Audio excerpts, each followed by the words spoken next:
ہمیشہ کی طرح پروفیسر وسیم رہنمائی کرتے ہیں، ہمیں باتیں سمجھ آنے لگتی ہیں ان کے ذریعے سے. اب میں اس کے بعد کیا کہہ سکتا ہوں، صرف یہ کہ کچھ چیزیں جو انہوں نے کہی ہیں ان کے اوپر سوچنے کے بعد میں یہ کہہ رہا ہوں کہ اگر فرض کیجئے ہم نے یہ ایکٹیویزم مستعار لیا بھارت سے، اور اب ہمارے چیف صاحب کہتے ہیں کہ ماڈرن یعنی جدید ریاست میں پارلیمنٹ سپریم نہیں ہوتی، تو کچھ چیزیں میں آپ کے سامنے رکھنا چاہتا ہوں کہ امریکہ میں یا انگلینڈ میں یا انڈیا میں جب ایکٹیویزم ہوا تو کچھ چیزیں مختلف تھیں. ایک تو یہ کہ پاکستان کی اصل حقیقت یہ ہے کہ یہ نہ پارلیمنٹ سپریم ہے نہ جوڈیشری سپریم ہے. اگر آپ دیکھیں کہ کون پالیسی چلا رہا ہے تو وہ پاکستان آرمی ہے. یعنی یہ مان کے چلنا پڑے گا، اور وسیم صاحب نے تو اس طرف اشارہ بھی کر دیا کہ سپریمیسی جو ہے اس وقت پاکستان میں وہ فوج کی ہے. دوسرا یہ ہے کہ بھارت میں کبھی بھی فوج کی سپریمیسی نہیں رہی، اور جب بھارتی سپریم کورٹ ایکٹیوسٹ ہوا تو فوج کی طرف سے کوئی اشارہ نہیں تھا، بلکہ فوج اس کے اندر بالکل ملوث نہیں تھی. دوسرا یہ ہے کہ جس طرح سے یہاں پہ وکلاء کی تحریک چلی ہے، جس میں وکلاء پھر ججوں کو چپیڑے بھی مار دیتے ہیں، پولیس کی پٹائی بھی کر دیتے ہیں، ایسا بھی بھارت میں نہیں ہوا. تیسری بات یہ ہے کہ وہاں کے میڈیا نے جب وہ ایکٹیوسٹ ہوا تو اس کا ساتھ اس طرح سے نہیں دیا جس طرح سے یہاں دیا گیا ہے.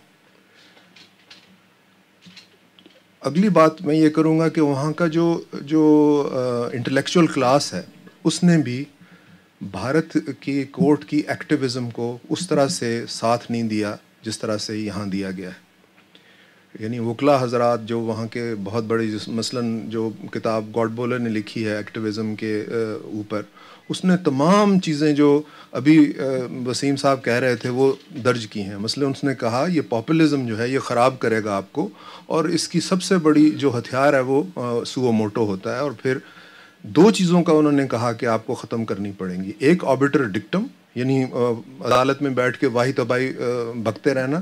دوسرا یہ ہے کہ سو موٹو کا استعمال بہت کرنا تاکہ عوام میں آپ کی ہردل عزیزی زیادہ بڑھ جائے.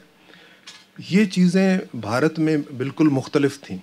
عوام کے اندر اس طرح سے ہیجان پیدا نہیں ہوا جیسے یہاں پیدا ہوا تھا، حالانکہ وہاں کرپشن میرے خیال میں ہم سے زیادہ ہی ہے. دوسرا یہ ہے کہ ہر آئین میں تقسیم اختیارات ہے، یعنی ہر ادارہ دوسرے کے اختیارات میں تجاوز نہیں کرے گا. تو کیا وجہ ہے کہ اس وقت جب ہمارے سپریم کورٹ نے ہمارے پرائم منسٹر کو نکال دیا، حالانکہ ان کے پاس اکثریت تھی، تو دنیا میں جتنی بھی آوازیں اٹھیں جورسٹ کی طرف سے وہ سب تنقیدی تھیں. مثلا انڈیا میں سے اٹھیں، پھر امریکہ میں دو تین جو ایسے لوگ ہیں جنہوں نے پاکستان کی کانسٹیٹیوشن ہسٹری پہ کتابیں لکھی ہوئی، انہوں نے بھی کہا کہ یہ تجاوز ہے. یہ کیا وجہ ہے کہ سپریم کورٹ کو بار بار یہ کہا جا رہا ہے کہ آپ ضبط کریں، پرہیز کریں، تجاوز نہ کریں، آپ اجتناب کریں؟ اس کی بڑی وجہ یہ ہے کہ تین جو ادارے ہیں اس میں سے صرف ایک ادارہ ہے جس کی جواب دہی نہیں ہے. تو اس کے اوپر صرف آپ ریسٹرینٹ کا عمل کر سکتے ہیں کہ بھی آپ جس وقت فیصلہ کریں کہ کیا پارلیمنٹ صحیح ہے، کیا پارلیمنٹ آئین کے مطابق چل رہی ہے، تو آپ اپنے ہاتھ کو روکیں. اور یہ ہارورڈ لاء اسکول کا بھی، اور جو بڑے بڑے آئینی ماہر تھے امریکہ کے، انہوں نے بار بار اپنے سپریم کورٹ کو بھی یہ کہا کہ آپ نے خود دیکھنا ہے کہ حد فاصل کون سی ہے. اسی وجہ سے ان کو ثواب دیدی اختیار دیا گیا کہ آپ کوئی کیس سنیں یا نہ سنیں، یعنی بغیر بتائے supreme court of the United States کہہ سکتا ہے کہ یہ میں نہیں سنوں گا. ابھی آپ نے دیکھا کہ ایک فوجی جو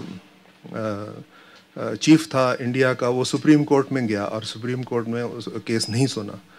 یہ جو اجتناب ہے، یعنی جب میمو گیٹ آیا تو اس کے اندر اجتناب ہونا چاہیے تھا. جب فوج آ گئی اور سمجھیے کہ حکومت اور بھی کمزور ہو گئی اور پارلیمنٹ کے اندر بھی لوگوں کے کان کھڑے ہو گئے کہ اب کس طرف جانا ہے، اس حکومت کا ساتھ دینا ہے یا نہیں دینا. تو اس وقت بھی میرا خیال ہے کہ سپریم کورٹ کو سوچنا چاہیے تھا کہ ایک تو یہ ہے کہ یہ ایک سیاسی رنگ میں آ گیا ہے کیس، دوسرا یہ ہے کہ اس میں فوج کود بڑھی ہے، اور یہ سب کو پتا تھا کہ فوج با اختیار زیادہ ہے، فوج کی سپریمیسی پاکستان میں ہے. اس وقت یہ فیصلہ کرنا چاہیے تھا کہ ہم نہیں جاتے. لیکن ایک اور چیز جو دوسرے ملکوں میں نہیں ہے وہ ہے کہ ریاست کی عملداری کا کم ہونا اور ٹیررزم کا ہونا. یہ انڈیا میں بھی نہیں ہے، امریکہ میں بھی نہیں ہے، جس کا حوالہ وہ دے رہے تھے گریٹ برٹن میں بھی نہیں ہے.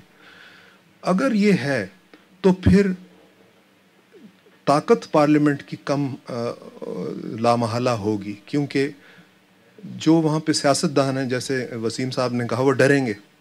اب جتنی بھی پارٹیاں اس وقت پارلیمنٹ میں ہیں اس میں 3 پارٹیاں اگر باہر نکلیں گی تو اٹیک ہوگا، باقیوں کا نہیں ہوگا. انہوں نے اپنا قبلہ سیدھا کر لیا ہے، جس کا مطلب ہے آپ پہلے اینٹی امریکن ہو جائیں تو طالبان آپ کو معاف کریں گے، پھر آپ پرو طالبان ہو جائیں تو پھر ٹھیک ہے. اگر آپ اس میں آگے نہیں بڑھتے تو پھر آپ جلد سے جلوس بھی نہیں کر سکتے. جس طرح سے عمران خان آزادی سے ہر جگہ کر سکتے ہیں، ویسے پیپلز پارٹی کے جو لیڈر ہیں وہ نہیں کر سکتے. ان کو ہمیشہ کچھ نہ کچھ خوف رہے گا. لال مسجد کا کیس کرنے کے بعد میرا خیال ہے سپریم کورٹ نے بھی اپنے آپ کو صحیح کر لیا ہے، اسی قبلے کی طرف جیسے سب لوگ ہیں اسی طرف کر لیا ہے. تو لامحالہ جیسے پارلیمنٹ کا انہوں نے ذکر کیا کہ وہ کمزور ہو چکی ہے، وہ اندر سے بھی کمزور ہوئی ہے، فوج کی وجہ سے بھی کمزور ہوئی ہے، اور دہشت گردی کی وجہ سے بھی کمزور ہوئی ہے. کیونکہ پیغام طالبان کا یہ ہے، اور طالبان بہت طاقتور ہیں، ہمیں پتہ ہے کہ 60% سے زیادہ علاقہ ہماری عملداری میں نہیں ہے. میں آپ کو گنوا دیتا ہوں، جس میں کراچی بھی شامل ہے، اندرون سندھ بھی شامل ہے، سارا ٹرائبل ایریا شامل ہے، پشاور شامل ہے، اور اب تو میں سمجھتا ہوں 2-3 دن میں پنجاب کے اندر بھی یہ چیز ہو رہی ہے، اور سب لوگ اس کے سامنے قاصر ہیں کچھ کرنے کو. تو جو اس وقت طاقت کا مظاہرہ، دیکھیے ہم نے تو چاہا تھا کہ آزاد عدلیہ ہو، لیکن طاقت کا تصور نہیں تھا. طاقت کا بنیادی جوہر تجاوز ہے. جس کے پاس بھی طاقت ہوگی وہ لامحالہ تجاوز کرے گا. لیکن جب آپ کہتے ہیں کہ با اختیار ہے تو وہ اختیار کے دائرے میں رہتا ہے. جب آپ یہ کہنے لگیں کہ اب عدلیہ طاقتور ہو گئی ہے، تو ایک تو یہ ہے کہ یہ ویسے ہی لفظ کا غلط استعمال ہے، اور اگر عدلیہ کو یہ سمجھیے کہ خیال ہے کہ وہ طاقتور ہو رہے ہیں تو وہ ایک غلطی ہے. اس وقت جو ہو رہا ہے وہ یہی ہو رہا ہے کہ ایک ادارہ بہت طاقتور ہو گیا ہے، اور فوج کیونکہ اس سے بھی زیادہ طاقتور ہے تو وہ اپنے آپ کو اس سمت میں ڈھال رہا ہے تاکہ اس کا اختیار پارلیمنٹ سے زیادہ ہو. یہ میرے سامنے یہی ہو رہا ہے، اور میرا خیال ہے کہ آگے جا کے اس کا جو انجام انڈیا میں ہوا ہے وہ تو بالکل صحیح ہوا ہے. اس میں بہت ہی فطری طریقے سے ایکٹیویزم ختم ہوا ہے.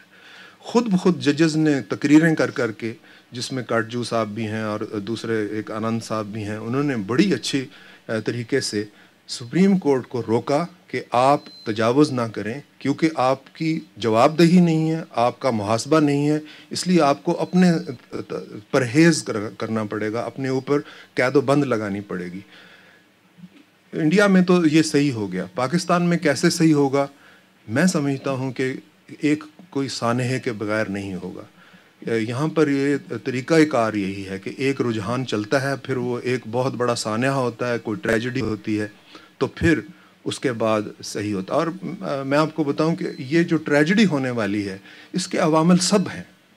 اگر آپ کو ابھی تک احساس نہیں ہے، میرا خیال سب کو احساس ہے کہ جو طاقت اس وقت القاعدہ اور طالبان کے پاس ہے، اور جو طاقت فلسفے کی ان کے پاس ہے، یعنی وہ تو یہاں تک کہتے ہیں کہ ہمارے پاس آئین بھی بہتر ہے، ہمارے پاس شریعت بھی بہتر ہے. تو یہ جو حادثہ ہونے والا ہے، یہ ٹریجڈی ہونے والی ہے، یہ اس طرف ہی سے آئے گی. شکریہ.